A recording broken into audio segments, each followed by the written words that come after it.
Okay, another edition of Elks 101, Monday, July 21st. We're going to talk a little week 7 this past week in the CFL. Look ahead to Edmonton and Saskatchewan, new roster moves, and everything going on in the CFL. Declan, Eddie, and Pat with you. First things first, of course.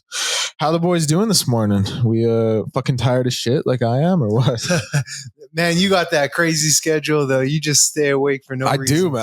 I can't help it. Like all I do is just lay there wishing I was sleeping, thinking like, wow, I can't wait to be up in 4 hours. Actually, I'm not surprised by that because on the morning show with Kevin Carius, you have no-showed me twice. I've no-showed the kids. Yeah, that's crazy. Both times I've been on it too. You know what? You know what the craziest part about that is like I work there. Like I have to see them every day. Like if I was like a B reporter who lived in Boston and I was no-showing, like it'd be, you can get away with or it. actually if I was a B reporter in Anaheim, because it's like an hour behind there, so it makes sense. But I literally work there and I have to come in like 2 hours after that and just look them in. I thought about doing this one time because I think I've been on Kevin's show 3 or 4 times, but I've definitely missed 2 hits. Maybe more. And I've thought about like, cause one of my favorite things to do in radio is do hits with Kevin. Like I love, like he gets my passion for whatever sport we're talking about, whether it be CFL, college football, college basketball.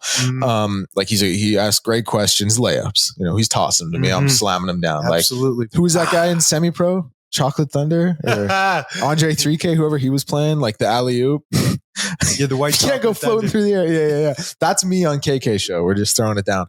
But like I said, missed a couple. And what I thought about doing is just coming in and like sitting in from 7 to 11 and just sitting there and just to prove myself like, Kevin, I can shift in. Exactly. Be like, Kevin, I can be here when you need me. That's early though. Can you do that? Well, clearly not. Because I've missed the 2 hits, so unfortunately. But you know what? The worst part about that as well is like I'm a morning person for sure. Really? Like I hate staying up late. Like I would love to be asleep by 11, up at like 6:30 every day. Like so funny he's saying that, Patty P, because every time I see him, he's like, man, I was up to like 3 last night. It's every true. single time. Like I just can't sleep. But I love, like I'm a big, because it's sunrise versus sunset. I'm a big sunrise guy. Like one of my favorite things in the world that I look forward to every year is like waking up every Sunday of the Wimbledon Championship and waking up Sunday morning, having my coffee and just like watching it at early in the morning. Sunrise, like it's blue sky. Yeah. And like if I ever go on vacation, like somewhere that's like a beach destination or out on the ocean or something, I try to make a point of it to get up early, watch the sunrise. Like for me, like the morning is awesome and it's peaceful. It's quiet. Like the best shift I ever had working was an internship I did. And I was the news guy from like 5 to 1. And it was my favorite shift ever. Like I always asked, what station? It was 93.1, the one in Leduc. And it was anyway, it was like the shift was dope though. Because it's like everyone rolls in at 9, you're like half done your day already. So I always ask Brandon, I always ask the Duke over at 1440 if he ever wants to switch jobs with me. Like, oh, hey, I'll take over for you. He does. He's very vehemently turned me down. I give him credit. You a morning guy, Patty P? I'm slowly transitioning. I hated mornings growing up, but I did kind of like a morning shift in radio as well. And when you're done your workday by like noon, it's kind of nice. And as you mentioned, just such a slow rolling. But I'm way too much of I'm like you. I'm up till 1, 2 in the morning every night. So by choice. Sometimes, but sometimes just like I just get watching a show and I just can't stop. I'm a night owl by definition. So, but I'm switching. I do start to like mornings. That's my thing. Like I wish I could hit the magic button and not do it. Like I wish I could be, but it's one of those things like I'll get in bed at like ever the stars will align, like no plans, like worked out, you know, had my dinner, laundry's done. That's a big part of it. That's a big part of it too. Like my doctor will tell me like, put the phone, I'll be like, doctor, my back hurts. And she'll like, put that phone away before bed.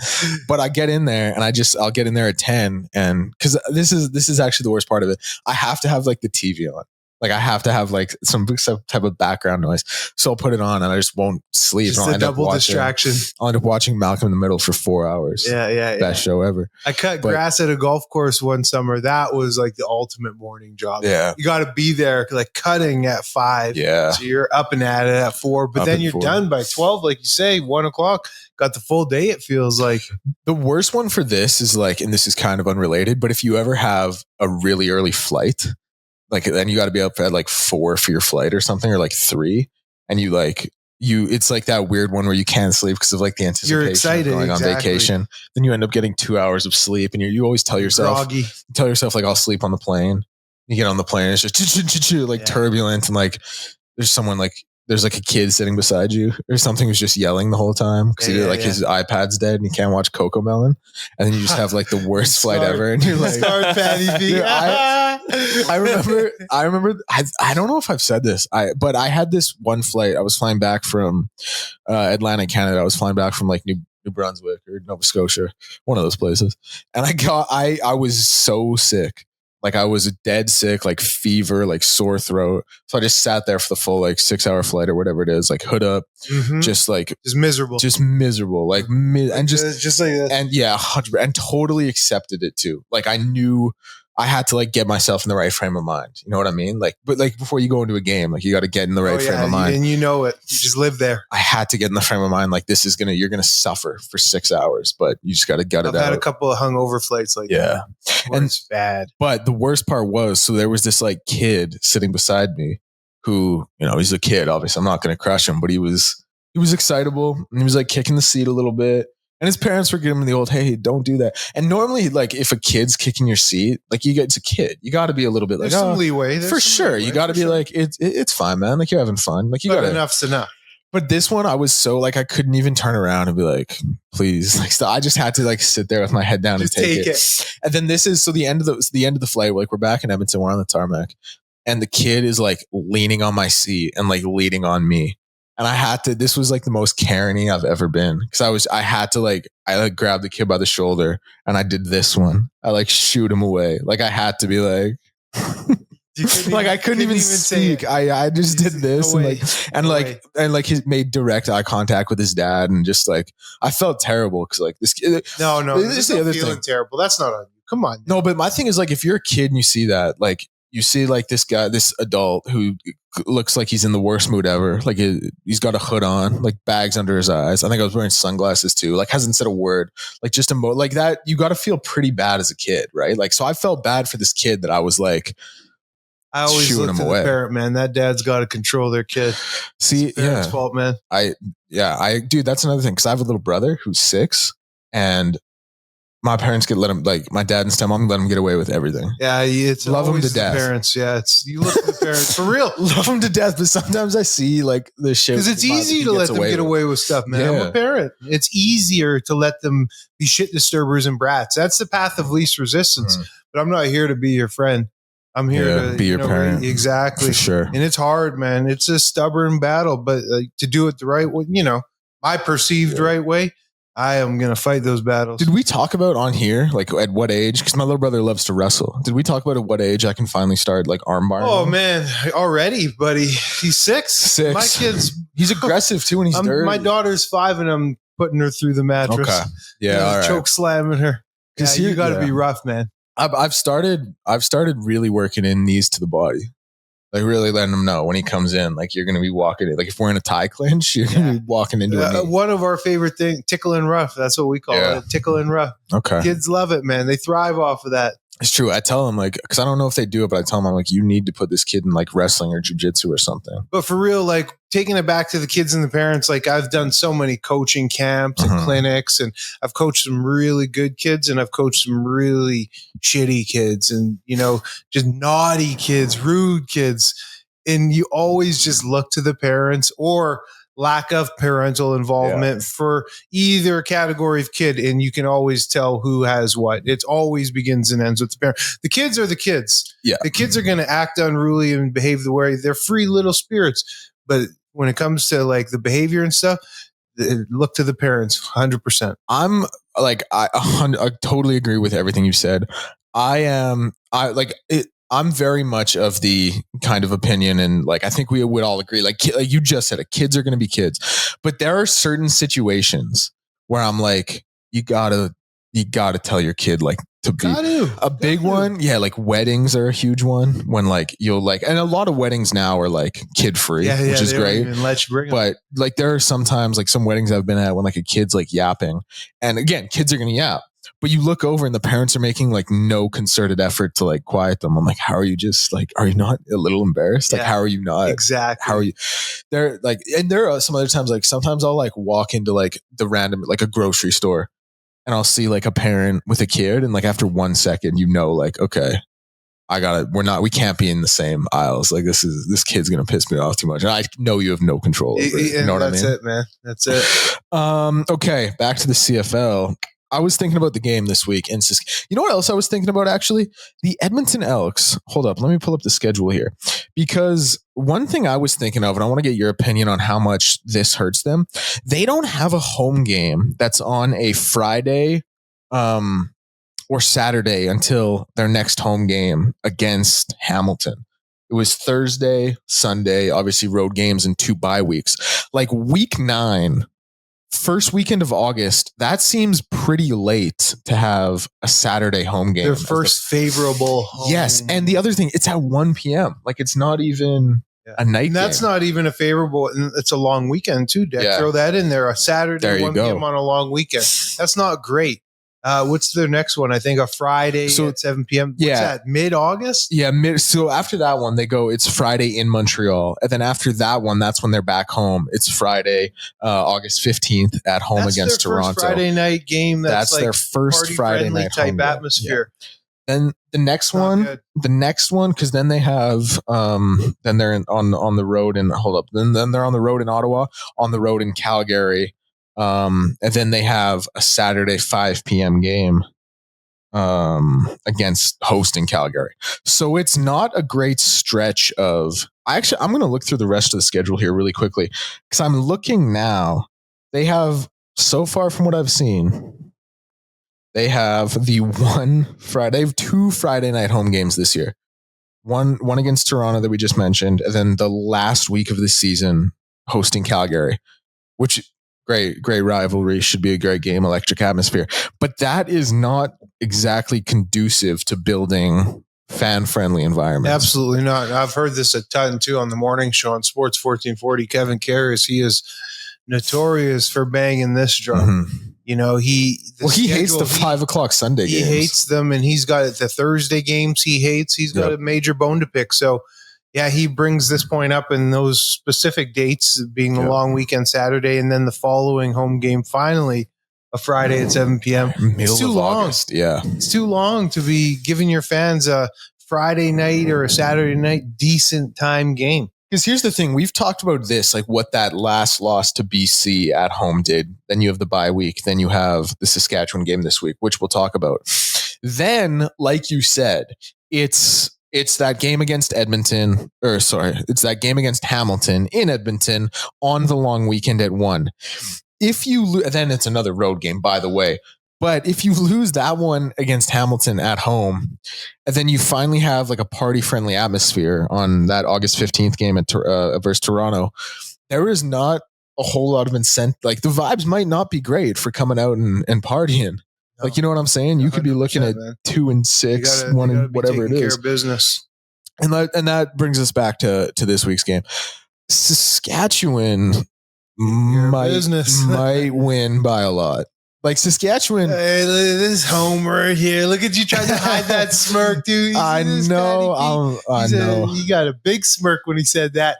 No, for real though, we have a lot to chew on with this game. We do. Mm-hmm. It's gonna, Friday night football in Sask. They're rolling 5-1, but the Elks are coming off of a bye week. Yes, got back to practice yesterday. Mm-hmm. Didn't have a ton of plays run in practice based off what Dave Campbell tweeted out.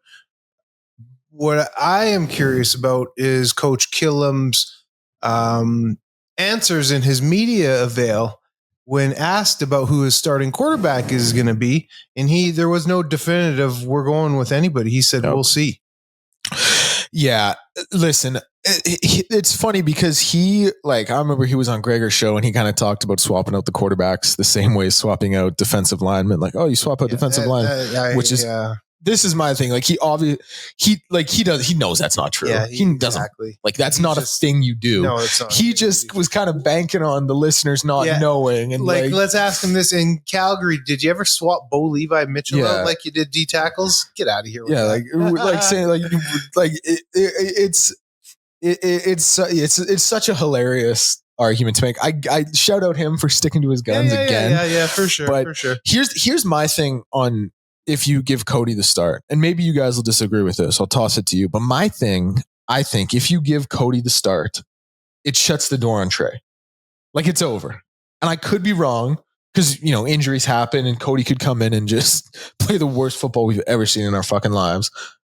It could happen, but it feels like to me, if you go with Cody, you're shutting the door on Tre. And in that case, you would be shutting the door on Tre after you just signed him to a 3-year extension and after 5 games so far this year. Now, obviously, it's about wins. And last game, the 4 for 12, 32 yards, abysmal performance. But that still seems very quick for finally giving this guy the keys to the kingdom. And 2 weeks ago, having a perfect passer rating, then saying against Ottawa, it's over.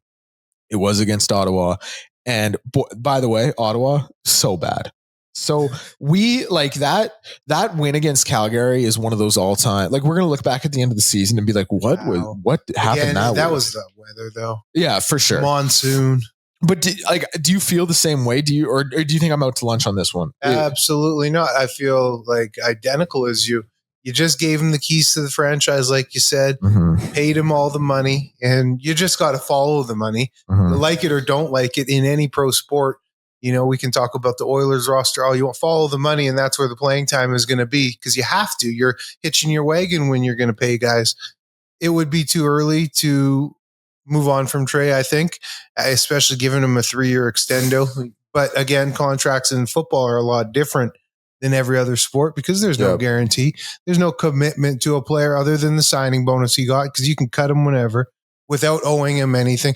Well, now they've actually changed the CBA. They'll have to pay him out a portion of the back end of his contract. But Tre's the guy right now. You can't just move away from him. And part of the reason is Tre hasn't just been playing bad football. We've seen Tre each week actually get better and take steps to become a better quarterback until it fell off a cliff. And when it did fall off a cliff, I'll get Tre's back in this sense. He said it in his post-game media. He saw it. He was seeing everything, which he actually was. He went to the right reads. He went to the right deep ball early in the first quarter where it was underthrew. He went to the right play on Rank the Tank where he overthrew him. Those are where you got to go with the ball. Now you just got to hit the throws. So it's not like he's just out there seeing ghosts. Yeah, like it's funny because that he absolutely was making the right reads, but to me, like it brings up a new set of issues. Like he underthrew Dunbar, he overthrew Rank, and he missed Mathis wide. So it's like he's missing throws all different types of ways. In 3, like Steven, that play should have been a touchdown. Rank was wide open. Mathis was the one you would call the tightest coverage, I guess, but there was still absolutely a window there. And he might have even been more open than I'm remembering. So making the right reads, huge, and he is doing that.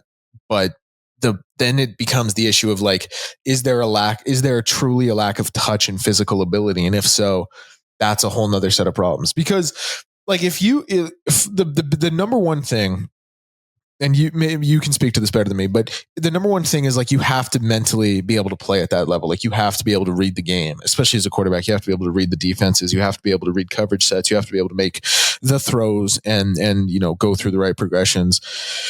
But like there is still something to be said for if these continued physical mishaps are happening. Like that's not great either. It's not. And we've seen, I just think of week 1 in BC and you talk about Mathis. Remember how he missed him by like 5 yards over his head? We've seen some bad missed throws. You know what I mean? So that a physical touch? I still think of that week 1 game. My favorite take I've had all season is Arkell Smith was his best offensive player all game, and he rewarded him with a hospital ball when the game was over with that. 2 minutes left. Yeah, I remember. And Arkell Smith's taken some big hits this year. Yeah, he has. He's been He's been clutch. He has. Like he hasn't been called on a lot, but clutch might be the wrong word. No, he's consistent. Been Like when his number's called, he makes the play. Yep. He does. I agree. And it's like it's so tough for Tre as well. Like it has to be so tough to know what you're doing is wrong, and kind of just have to eat it and take it and continually do it. But do you go with Tre this weekend? Yeah, I was just gonna say. So this week I'm going with Tre for sure, but. Answer is that leash is short. Yeah. I'm not giving him until the third quarter with 20 yards passing to make an adjustment. The other thing is it's a tough one. Like you're not playing Ottawa or Toronto or how about this too? Sorry to cut you off. No. Another X factor too that could factor into this game. Cody Fajardo back in Saskatchewan. Yes. Yeah. There it all ended kind of sour where he brought them some really good success. If you're Cody, do you go to Coach Killam and say, hey, I know we can't have this conversation, but like I want this one.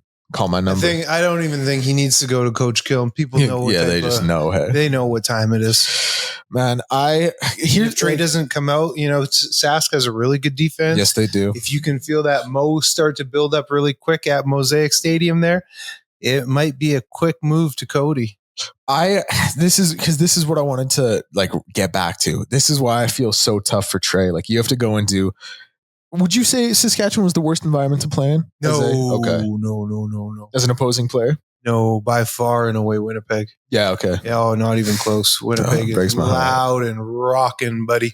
For an outside stadium, I've never played in anything like it. Because they build the roof, it's metal. Yeah. So the sound, it goes and it bounces right off. Whereas Sask, it's like tent material. Yep. So it just evaporates into the air. All right, so I'm going to change my take. Still a tough place to play. I'll roll with that. Yep. So you're going into a tough place to play against a really good team with a really good team. Like it's off a bye week, which is huge. And I think I think this is just conventional wisdom. Like the bye week is going to hurt Tre.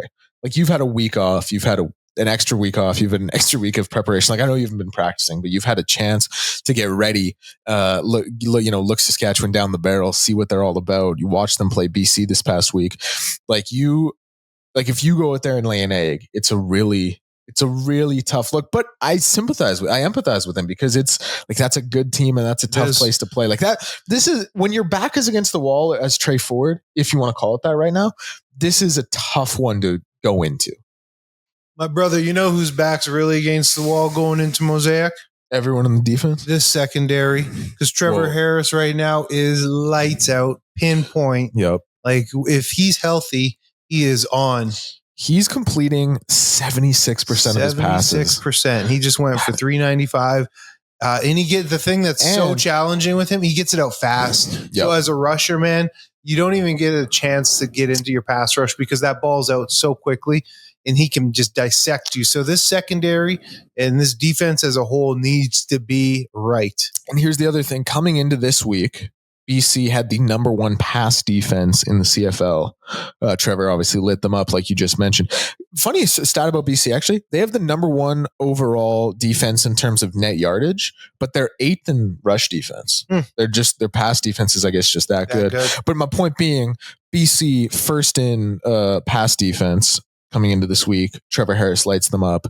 Edmonton 9th, and like a very clear, obvious margin. 9th. Let me see if I can pull up the number. If you had to guess, how many passing yards a game do you think Edmonton is giving up? Oh, I'm gonna come within 10 yards of this. I bet 335.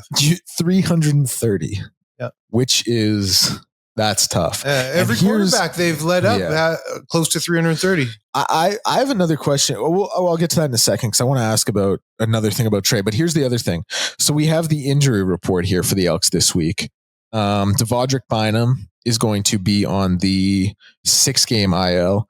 Royce Mechie is going to be on the 1-game IL. And then So defensive back JJ Ross has been moved to the active roster, and 3 signings for the Elks. Jarrell Cummings, who apparently had a really good training camp this year with the Elks. He was one of the last cuts, Canadian. Defensive back? Yeah. Three DBs. So Jarrell Cummings, Canadian, and then 2 Americans, Jalen Williams, who's at the University of Indiana for 5 years, spent time with the Vikings, and he was on the Lions practice roster. And then Bryce Cosby. He played the entire 2024 season with the Owls, played at Ball State in college. I was checking out his Ball State stats. He playing as a safety, he plays like defensive half now, but playing as a safety, he had 111 tackles and 4 sacks in a 12-game season.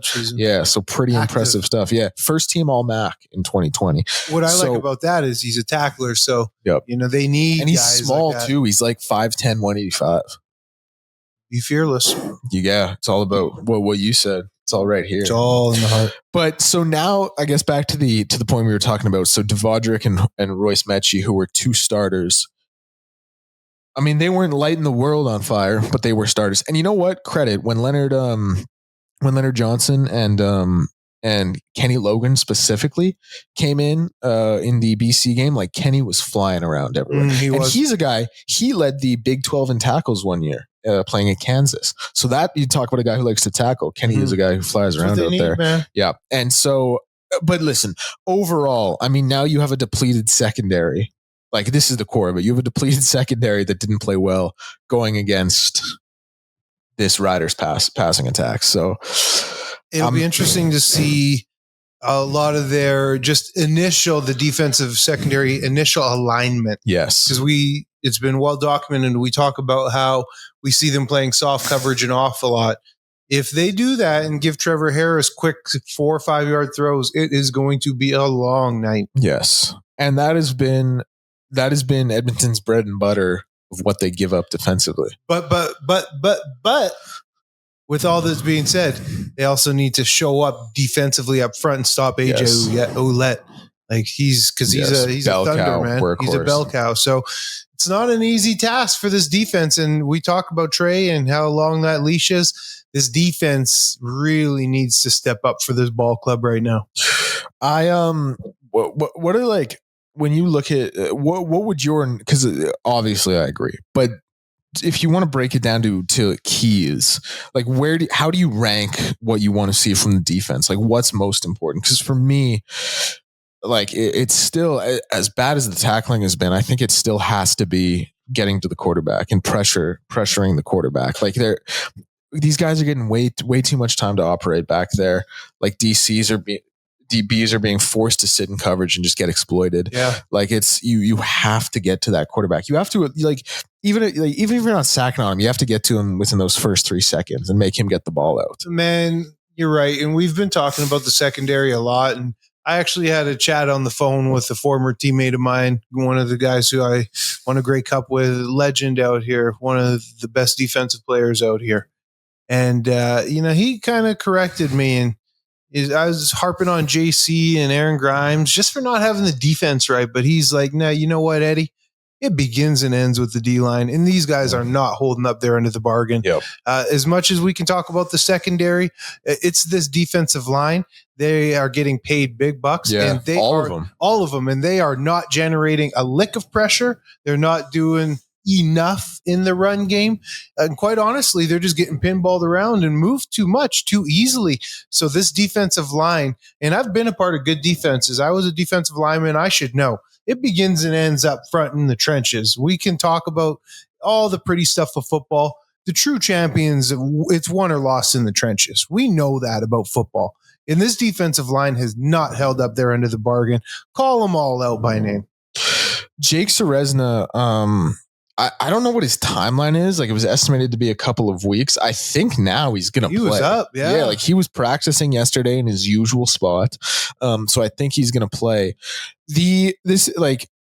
We've harped on it, but 20 quarters, 1 sack from the starting defensive line. Not That's so nearly bad, enough. They only have 3 sacks overall, 1 from Nick, 1 from Jake, then 1 from, I forget who it is, but backup defensive lineman. Yeah. No, was it a backup? Yeah, backup. I thought it was someone blitzing, but yeah. That one was Nick's. Nick got his off the blitz side. He just hit A gap, I think. Jeez, that's so bad, man. That's bad for a game. Yes. 1 sack is bad for a game in my day. I hate to be that. Back in my day, which was only 10 years ago, but I played on some historically good defenses. And, man, we're coming out of a game sick to our stomachs if we didn't have more than a couple of sacks and pressures. Well, and here's the thing. Like, obviously that. But then on top of that, they're also giving up 118 yards a game on the ground. Ooh. So not getting to the quarterback, not stopping the run.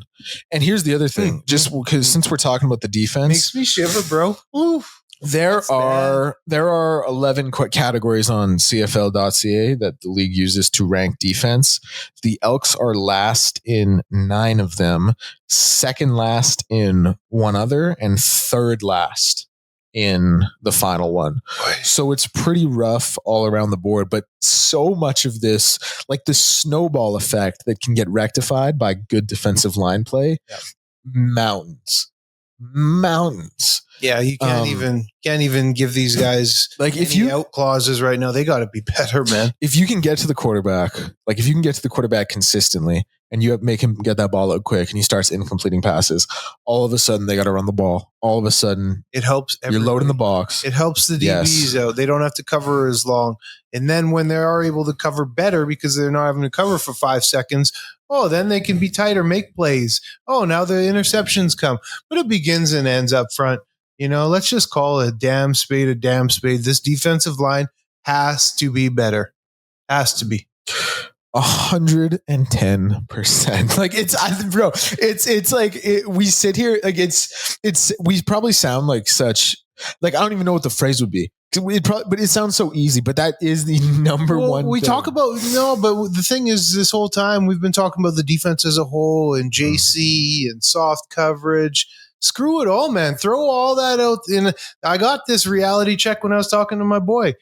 Throw that all out, man. It's not all on this defensive line has to be better. Like I couldn't imagine, like you say, 1 sack. That would be a terrible game for us in 2015. You know, me, Almondo Siwa, Odell Wilson, Marcus Howard. Like 1 sack would be terrible for us. Horrible for anyone. 130 yards given up on the ground. Oh, and here's the other thing. That's disgusting. And like this is the thing. Like you guys, obviously, that's a championship level line right there.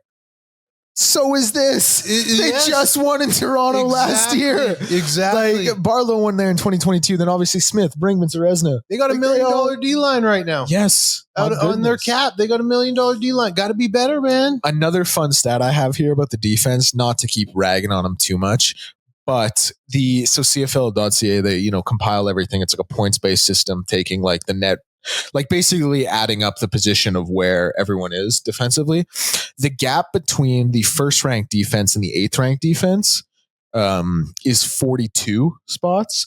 The gap between the 8th ranked defense and the Elks, who are in 9th, is 36.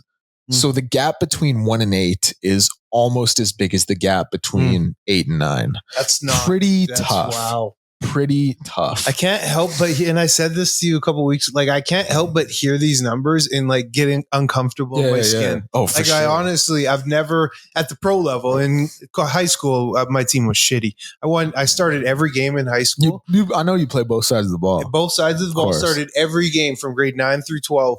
Goat. Every single game, 4 years straight. I went 4-28-1.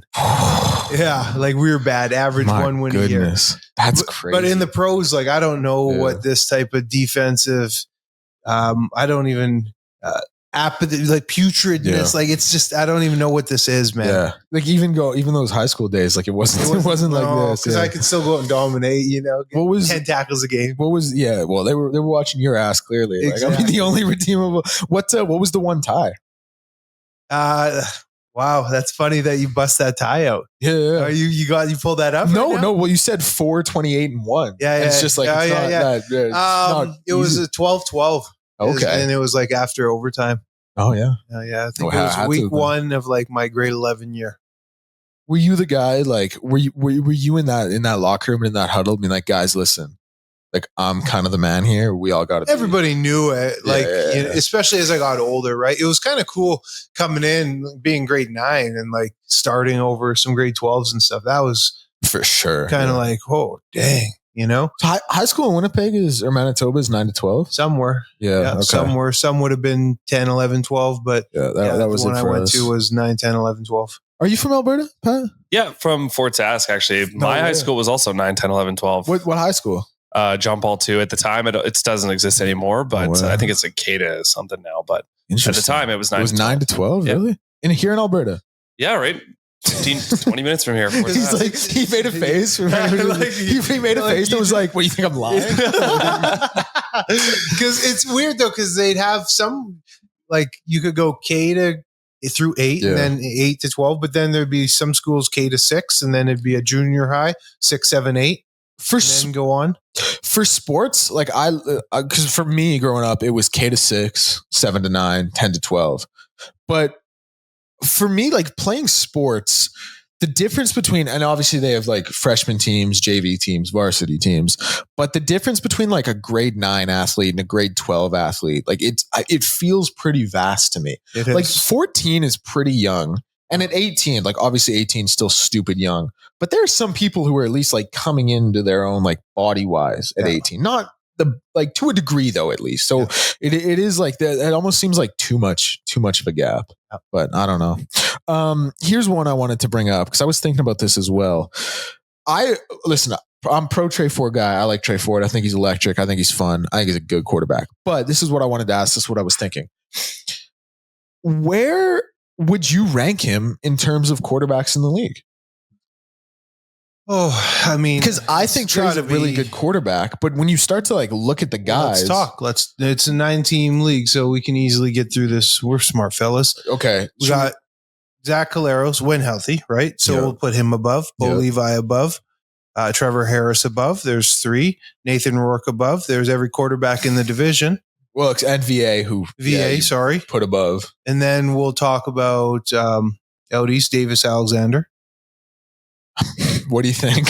I would put Davis Alexander. Davis has played well. I like Davis Alexander. They moved on from Cody quick to go with Davis. And Davis had been there. You know, people failed to realize Davis had been there for 2 or 3 years, kind of as a succession plan. So they know what he's about. It's not like, this guy, who's this guy at training camp? We like him and then decide to move on from Cody. Mm-hmm. They've been knowing. So when teams do that and have a guy groomed, kind of like how Calgary did Bo Levi, you can usually be sure that dude is going to come out pretty good. Yep. Calgary tried to do it with Jake Mayer, actually, the past couple of years. Didn't turn out so well. But yeah, I like what Davis Alexander brings to the table. I mean, 8-0 as a starter. Yeah. Unbeaten. I know it's a small sample size, but he's done it consistently. It's like half a season. Yeah. And then that'd be about it. Who else do we have? Nobody from Ottawa. Okay, so you take Tre over Drew Brown. Yeah. And then, I mean, Nick Arbuckle is... Yeah, nobody in Toronto. I mean, when he's up, Chad Kelly. Yeah. So, again, he's in the bottom 2 or 3. For sure. Which is crazy. Like maybe it's a testament to how many good quarterbacks there are in the league. Because I still think of Tre as a very good quarterback. Because he's electric. Yeah. But when we talk about the other names, most people, I mean, probably would end up taking more than half of those names about Tre. Let me ask you this one. When factoring in age and salary, how many quarterbacks would you, if we got the keys to an expansion franchise today, how many quarterbacks would you take to start your franchise above him? Oh, probably. That list is a lot shorter. Yeah, Rourke. But still 3 or 4. I'd take VA. I'd take Rourke. You take VA at 32? Yeah. Yeah. I'd take VA. He's playing such good ball. Yeah, what he brings to the team, the intangibles on top of it seems like, I don't know, I want to ask you this. It seems like he got more zip on his balls this year. Does. Like he's throwing a good crisp ball. He used to throw floaters, like, and kind of just get it to guys. Yeah. Now he's throwing like with some serious intent, It's like he's almost throwing it like he's got a chip on his shoulder. Yeah. Which I guess he does, the way he was kind of someone asked me this. If VA doesn't get benched for Nathan when Nathan comes back last season, does BC make the Grey Cup? What a Freudian slip. Could maybe, could maybe. I mean, let's not forget VA was, before he got injured last year, the front runner for MOP too. Yeah, I think he got hurt. They signed Rourke. The rest is history. Yeah, and someone might pull up VA's like stats on CFL.ca and see 67.5% completion rate, 8 touchdowns, 6 interceptions, and think it's not that, not like that out of this world or anything. But he is playing at such the way he sustains drives, and gets his guys in good positions. It's more than just the numbers with him. 100%. MOP is different. That's most outstanding player. That's what we have here in the CFL, and I like the phrasing of it because then you do look to someone who's had an incredible season. But if you're talking MVP, for me so far this season, VA has been the guy, especially when you factor in the expectations Calgary's had. Calgary, dude, I thought they were going to win 4 games. I had them at 4-14. They've passed that total already, and they've played 6 games. It's remarkable. 5-1, man. Opposite of Florida State. Yeah, it's remarkable. So, okay, let's get back to the Saskatchewan game this week. Here's the thing, if you beat Saskatchewan, that's a huge win against a big rival on the road. Things are going to be good. If you lose that game and you come back and you host Hamilton, what does... Who's rolling, by the way, too? 4 straight. They've railed off. They have. And I didn't think of Hamilton as that. I still think the East. I don't think the East is very good. I thought Montreal the East is booty, but still. Yeah, wins and give wins. credit where credit's due. Bo Levi, too, what he's done. Aren't you a Bo guy? I think Bo is one of the best quarterbacks in CFL history, but I never liked him. Okay, how about so you think he's one of the best in history? Is Bo a top 10 CFL quarterback ever? Okay, when you think of some of the names, you got the Warren Moon, Doug Flutie, Ricky Ray, Calvillo, Damon Allen. Damon Allen. Bo's longevity has been huge for him, and Bo has... And that's quarterbacks just from this market, essentially. Yeah. Shout out the Double E. Bo, top 10. I'm going to throw in Ron Lancaster in there. My goat. The little general. It'd be tough. I'd have to sit down and actually make a list. I'd have to sit down and actually think about it. I think he'd be close. I don't think he's there yet, but I think if he continues another 2 or 3 years, he'll finish. He just entered top 10 passing all time, 40,000 yards. And it's crazy. He's to see Calvillo first with 77K. Bro, it's nuts. Even Ricky Ray at 60. Yeah, that's insane. Bo with 35 just entered 40,000 yards, top 10. Ricky Ray is at 60,000. That's another 20 plus. That's a lot more productive seasons in front of Bo. That's wild to think about. And I've kind of thought for a few years he's not going to have it. But then you see a season like last year where he has 5,400 yards and you're like, I know. Okay. Do you think Bo could get another 20K pass? No. That's too much. That's a lot. That's too much. I don't think he can do it. How old is Bo? 35. He's 35? Yeah. Okay, there you go. Yeah, I was going to guess 36. So 35, I mean, he could have... It's another 5 years at seasons. 4K. Yeah. That's honestly, yeah. But 4Ks, you can do that now in pretty easily. But air that ball out. Got to stay healthy, obviously, which has been an issue. Kind of, yeah, not the biggest. But then when you talk about some of his stats, 2-time Grey Cup MOP, 2-time Grey Cup winner, 3-time All CFL, has got a CFL MOP, fastest to 60 wins. He did it in 72 games. Yeah, that was, dude, when that run he had in Calgary there. Fastest to 100 wins. He's got a lot of really impressive stats to back him. He's not just a number now. He's done a ton of winning. He the 3 CFL records he has, fastest starting quarterback to 60, best starting record for a first-time quarterback. I don't know how they qualify that. And most consecutive wins by a starting quarterback. that's pretty. Yeah, that's pretty. And then obviously you look at 2 Grey Cups, 2 Grey Cup MOPs, 2 CFL MOPs. The 3. Yeah, MOPs. Led the. He's and then again he led the league in passing one year. Last year actually, he 3-time touchdown leader. Mm-hmm. He's got a lot going. And what's crazy is his 100 wins have come in 140 some odd games. Yeah. I guess he wins at a good clip, man. It's also funny. I very much think of Bo Levi Mitchell as a Canadian, and he's from the heart of Texas. Katy. Yeah. The heart. When I think of Bo Levi, I'm like, what a good Canadian quarterback. And it's interesting too, because he's from way down south, but then played his ball out west. And just the dynamics. It's just unique, right? Yep. You don't see that too often. He's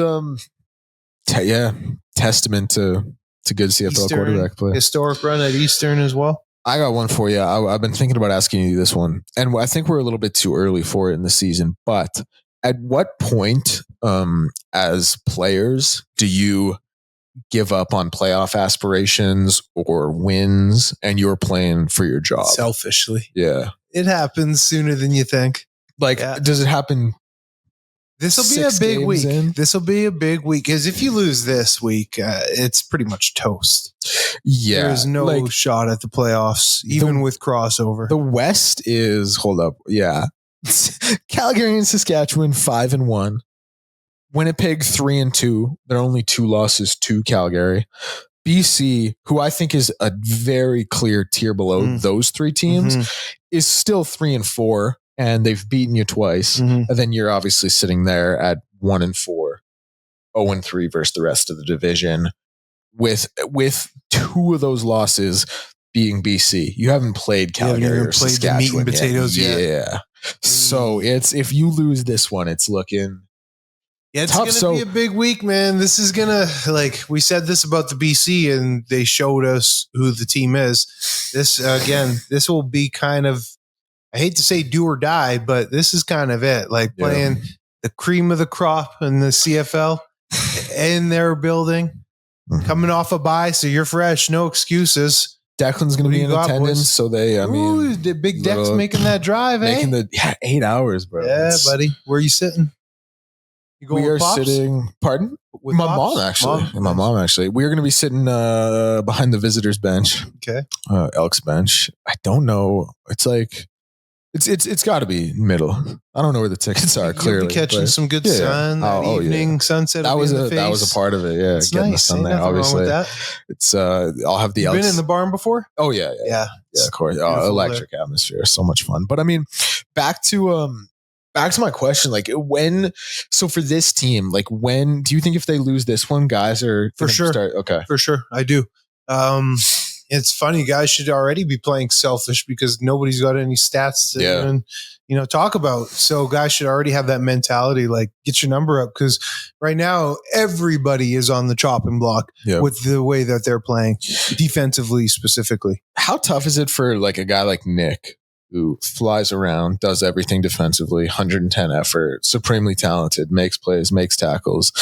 How tough is it for him to be doing what he's doing and then have to look over and see player A, B, and C missing tackles every play? It's frustrating because that's why football is just the ultimate team game.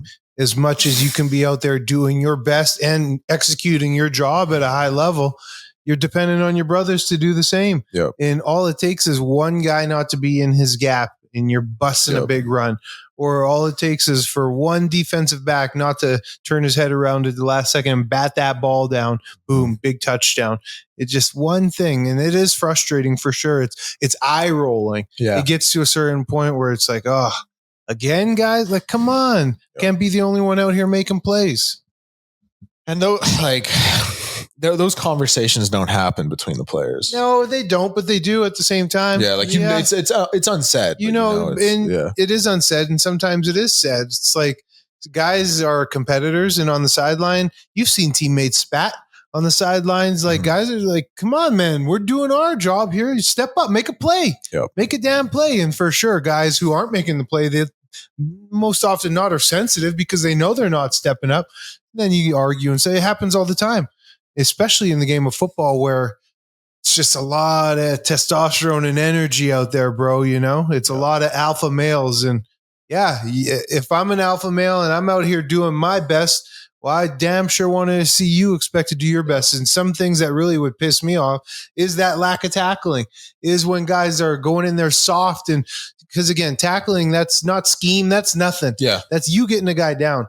In these DBs, they've shown time in, time out that they don't want to do that. They want no part in that physicality. Oh, yeah. That's that stuff that would piss me off. Yeah. And even the word, the other part of that is that when we because that's been the biggest issue. You've pointed that out.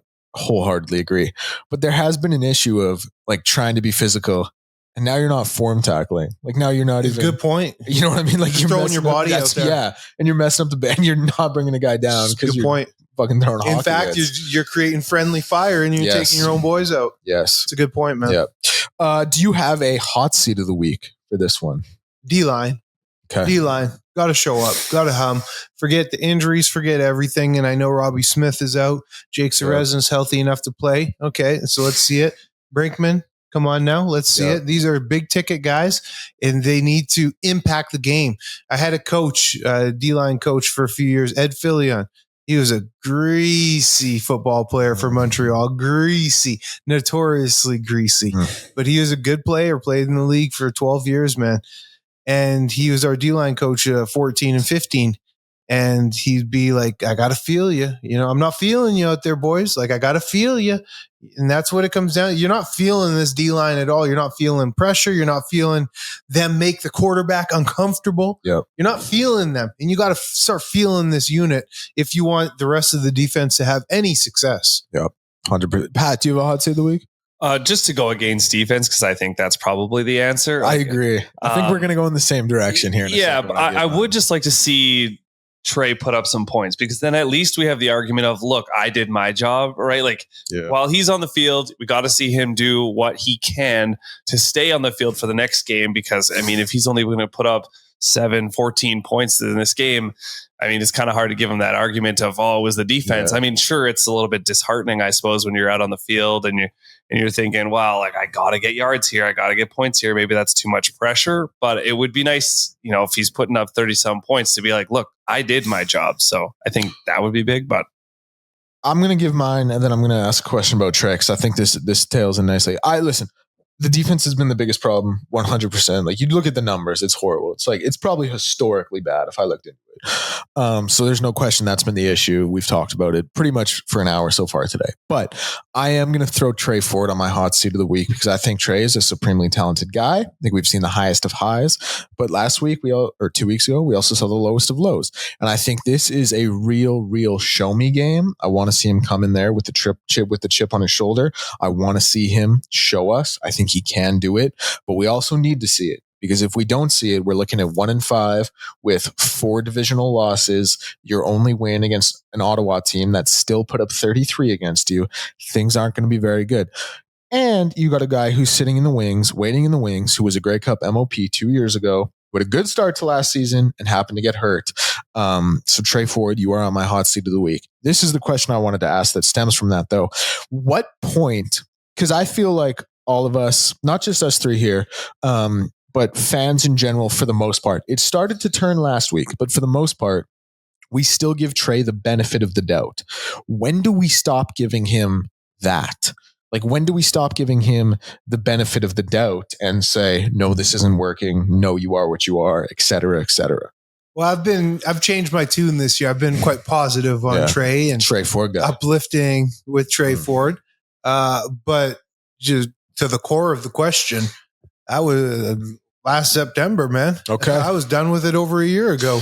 If you want to be real, like, hence why I had a shouting match with Jason Krueger on air with it. It was in his third year last year, and forget the botched first 2 years.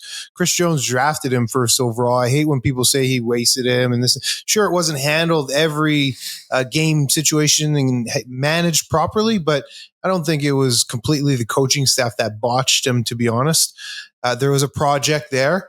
He's in year 4 now, and there have been a lot of losses that have come with him out there at the helm. And how much more losses do head coaches have to take to continue to develop the quarterback? This is no hate on Tre. I've seen him take the proper steps throughout the year. That we totally have seen him try and become a better passer, and we've seen that kind of play out and come to fruition. But I've never been totally sold on Tre. Never since day one. I just not my guy, man. One thing we see a lot more in the NFL is teams will they'll get rid of coaches before they do players. Especially if you have like a number 1 overall pick, like you'll fire the coach. Like if your number 1 overall draft pick who's a quarterback like Bryce Young, Panthers are actually a great example. You know, they give up on their coach before they give up on their quarterback, because there's an element of like just the stock you put into them and just player driven league. It's not that way as much in the CFL, but I mean, like you talked about it just now, you just mentioned it, like how much is Coach Killam thinking like, man, like, am I going to be on the hot seat after 6 games in one season because my quarterback is costing me wins. Like, how much does that go through his head, you think? Probably not a ton, because it's just I think there's some good security there for Killam. Yeah. I don't think he's on any hot seat. I agree. No, I agree. But now again, Tre's in his 4th year, and like, how much more years does he have? That's kind of what the question is. And what is his finished product ever going to look like? Yep. You know, I guess we'll never know. But for me, I've played a lot of football in my life, Deck and Patty P, and I think the kid is super exciting. Yeah. But I've never been one, and I've had some good offenses and bad offenses. I've never been one to sit on the sideline as a defensive lineman catching my breath, and you watch the gameplay on the Jumbotron and whatnot. And I hate having to hold my breath trying to get first downs. Yeah. And that's what the whole Tre Ford experiment has been ever since he's been in the league. I've played on some teams where it's like, that's good offensive flow. That's consistency. We're getting drives. What offenses should do, right? What we have done to us actually quite consistently on defense. But with Tre, that's never been there. You get the flash and you get some freakishly exciting plays. But along with those exciting plays are a lot of drag and a lot of 2-and-outs, man. Yep. And those 2-and-outs are killers. So demoralizing. And we've talked about that as well. Like, if you're the defense and you're watching those 2-and-outs consistently. It's killer. No drives, man. Yeah. Like, there's a lot of positive on those exciting plays, but the negative, I think, outweighs the 3 wonderfully positive plays a game. Yeah, I agree. The worst on those as well is, like, if you have special team injuries and you got to go send, like, your starting half out there to go be on punt team, then he's got to play defense. It's tough, man. He's got to, like, it's the worst. You know, it's the worst. And you look at, I'm not expecting him to be Bo Levi, Nathan Rourke, none of these guys, but the way you can in the CFL keep consistent offensive drives going is by hitting those 15-yarders across the middle. It's by hitting your 20-yard posts, and he has never proven to do that. No, like the completions he will make in those scenarios are like broken plays, electric factory toss it up, and it looks sick, and it has worked in spots, and it looks sick, but it's like, we all know that's not it. That's not it. Like, and I've heard it from so many pundits. Like, they say the same thing. I need to see a quarterback. And Cody Fajardo, when he came in late in the game, you saw a little bit of it. You get the ball, hit your back foot, you're on your right read, out. Hit the ball, back foot, on your right read, second read, quickly out. And you see the difference in Cody's limited plays that he had. Yeah. He didn't have success on every play, but you see just the difference of quarterback play. Yep.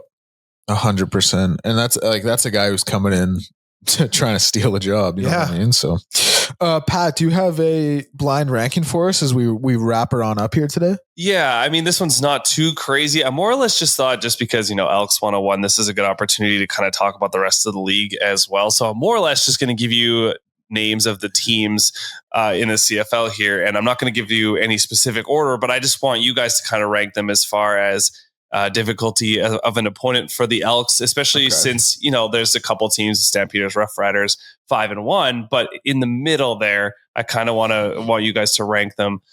So let's just start with the Blue Bombers. In terms of difficulty of opponent? Yeah, exactly. 1 being the hardest, 5 being the easiest. I mean, I don't think they're the worst matchup for the Elks, but they're not great, obviously. And we saw them just kill Edmonton in soft zone coverage. And I assume, like, Mike is a master game planner, great head coach. I would put them 2. Yeah, I'd go 2 as well. Yeah. Ticats. I don't think they're as good as their record suggests. Respectfully to the Ticats, I do think they're kind of on the lower echelon of the teams in the CFL. Like, they'd be in the bottom half, or at the very worst, right in the middle at that 5th spot. I'm just hoping we get I'm gonna put Hamilton 4 and hope we get. That's what I was gonna do too. That's what I was gonna do. Toronto Argonauts. They're really bad. I'll put them 5. I'll put them 5 as well. They're playing really bad. Nick Arbuckle is horrible. He is. When Chad Kelly comes back, it'll be interesting, because I don't think you can just put the entire world on his shoulders. I think you're gonna have to. You're gonna have to, but I don't know if he's capable of carrying it coming off a knee injury. I forget which game it was, but Nick threw. Same with Mazzoli when Mazzoli was playing in BC. Both these guys threw just 2 of the worst interceptions I've ever seen. Like, I had to sit there and be like, "What am I watching?" It was duck balls. Yeah, it was brutal. Yeah, 5. Stampeders. 1. Well, I'm wondering if there's a certain team, one province over, that's coming. I'm putting the Stamps above them. Oh yeah, I'll say the Stamps won. They're playing great. But here's the other thing: the Stamps, the Elks don't really turn the ball over at a huge clip, but they don't take the ball away. And Calgary consistently makes the most of winning the turnover battle.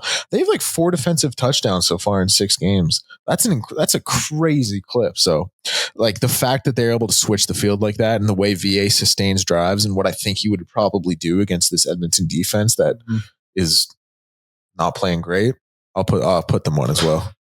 Last team was the Alouettes. I'm happy with this list. At 3, Calgary, Winnipeg, Montreal, Hamilton. Saved Toronto? us with no Riders. Shout out. They're 1A. They're 1A, 1B with Calgary. But no, seriously, I don't hate the matchup. If we did have to slot the Riders in at the 3 spot, for example, if we had that, I don't hate the matchup for the double E against the Riders. Trevor Harris poses a problem because the defensive line doesn't get pressure. Yeah. But like Edmonton, they play them tough. They do play them tough. They play them tough. And going into that barn, like historically, they do go in there and play them tough. They do. The only Elks Riders game I ever saw at Mosaic, the Elks won. I have a friend as well who's been to 2 Elks Riders games there. The Elks won both those as well. Yeah, we're both going to be at the game next week. So history is on the Elks side. You're going to turn up. Am I going to turn up? You're going to turn up with your boy. I'm going to have to go see him for sure. But little mom-son trip. Spend time with the mom. Let's wrap this one up with a score prediction, because we're not going to talk to you guys again until next Sunday. That's another thing. The Elks Central postgame podcast is not going to be coming out on Saturday. Eddie's away. I guess I'm away too, technically. So we're going to be doing that one Sunday. Mm-hmm. And then I guess we'll probably come back in on the Monday. Come back in on the Monday and do Elks 101 and shoot the shit a little bit. I'm going to say, I've picked 3 Elks wins in a row. I picked them to be Winnipeg, Ottawa, and BC. I'm going to go Saskatchewan this time. Close game though. Okay. 28-25. Ooh, real close game. I'm going Saskatchewan 31, Edmonton 22. I like that. I think that's a really good score prediction. Yeah. I like that a lot. Pat? I'm not as optimistic. I also had Edmonton 22, but I had Saskatchewan like 39. I mean, like, yeah. I just don't have the confidence right now, but I'd love to see a win, obviously. Yeah. If that defense gets hung for 39 off a bye week, that's we're looking at it's looking different for the Hamilton game. Yeah. I don't want to say anything too negative, but that's bad if they get hung for that much coming off a bye. And they do have some injury concerns in that secondary, which already hasn't been great, but still, that's a bad luck because you got all the time in the world to game plan. Like that's a bad luck. All right. Any final thoughts you guys want to wrap up with? It's a good one, man. Another one down. Another one in the books. Pat, any final thoughts? Not that I can think of. You guys covered everything. Back out to Fort Sask after this? Oh, yeah. I'll hang out here for the day and then I'll head back home. Would you call yourself the king of Fort Sask? No, definitely not. Okay. It's a short list of people. Yeah. I wonder who that is. There's a texter who's the king of that's true, actually. Yeah, that's true. That's not you, clearly. No, clearly it's not Pat. I can try and find out if I need some more information on him, but. All right. Well, shit. Yeah, this has been good. I think this has been a lot of fun. All right, boys. I guess, wrap this one up. We will talk to you guys next Sunday.